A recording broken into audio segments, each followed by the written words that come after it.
WWE will soon make another huge change to its programming that fans will actually be excited about. WWE.comWWE fans should soon be able to say goodbye to one of the product's biggest nightmares, the wildcard rule that has rendered the brand split completely pointless. According to the Wrestling Observer newsletter HT Cage Side Seats, the brand split will go back to being enforced in full after the first week of SmackDown on Fox. Many fans have been patiently waiting for WWE to end the wildcard rule ever since Sportskeeda's Tom Colloway reported back in July the WWE would be quietly wrapping up the rule following SummerSlam. The rule was implemented back in April shortly after WrestleMania 35 because Fox and NBC officials were disappointed with WWE's recent TV ratings slump, but it's widely been considered to have had a negative effect on the quality of WWE programming. The goal of the wildcard rule, which was originally supposed to allow 4 stars to cross over from Raw to SmackDown and vice versa each week, was to give both main roster shows more star power, with the expectation being that this would result in a more consistent TV viewing audience. That really didn't pan out, however, as WWE's Q2 2019 results reports still demonstrated drastic decreases in Raw and SmackDown ratings as well as the WWE Network subscriber count. Instead of the wildcard rule paving the way for more entertaining rivalries, more dream matches and better storytelling, it ultimately became a convenient excuse for WWE to focus on even fewer stars at the top of the card. After all, only a handful of stars benefited from the wildcard rule, which even Universal Champion Seth Rollins admitted muddled things up, and the ones who did benefit from the change didn't really need it.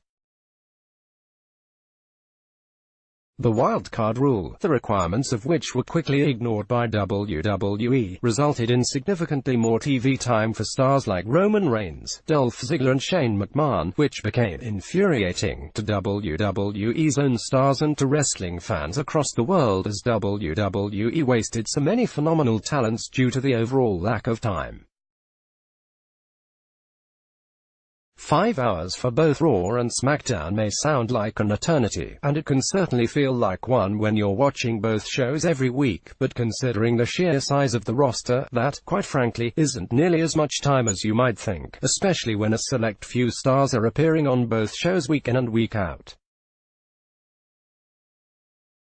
Rather than the wildcard rule setting the stage for those highly anticipated dream matches WWE thought it would, it cast aside almost too many talented superstars to count. A number of those superstars, ranging from Liv Morgan to the Viking Warriors to Robert Roode to Ali, still can't seem to break through that proverbial class ceiling, while a slew of others, including Ricochet and Cedric Alexander, are only now being given the opportunity to have a consistent spot on TV. Even so, their roles aren't as big as they would be if it wasn't for top stars like Reigns and Kevin Owens consistently appearing on Raw and SmackDown each week during a period in which valuable TV time is difficult to come by. There is a light at the end of the tunnel, though, as SmackDown's move to Fox on October 4 essentially forces WWE to enforce the brand split once again, which it plans to do via another draft on the October 11 edition of SmackDown and the October 14 episode of Raw, a draft that will have a legitimate sports feel and, ideally, will end the brand split once and for all. Monday Night Raw and NXT will be airing on NBC Universal's USA network for the foreseeable future, while SmackDown will essentially be treated as an entirely different entity on Fox. It's likely that the two competitors, NBC Universal and Fox, will both want the best talent and also be unwilling to share that top talent.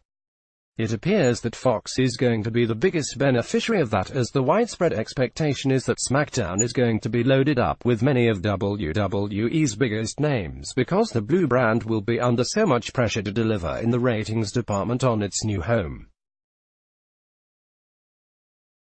In a way, Raw and NXT will already have a built-in audience on USA Network, where Raw has aired for much of its existence, so fans will be accustomed to watching WWE on USA regardless of which stars are on the show.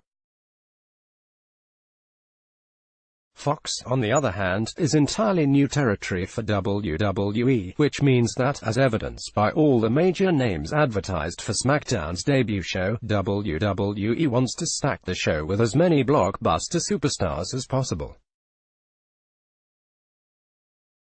That might result in a slightly imbalanced roster, with Raw not featuring quite as much top-tier talent, but truth be told, that's better than two overloaded shows that focus on the same stars every week. WWE needs some variety and some marked differences between Raw and SmackDown, and following the Blue brand's move to Fox, the company will get exactly that. Let's block ads. Why?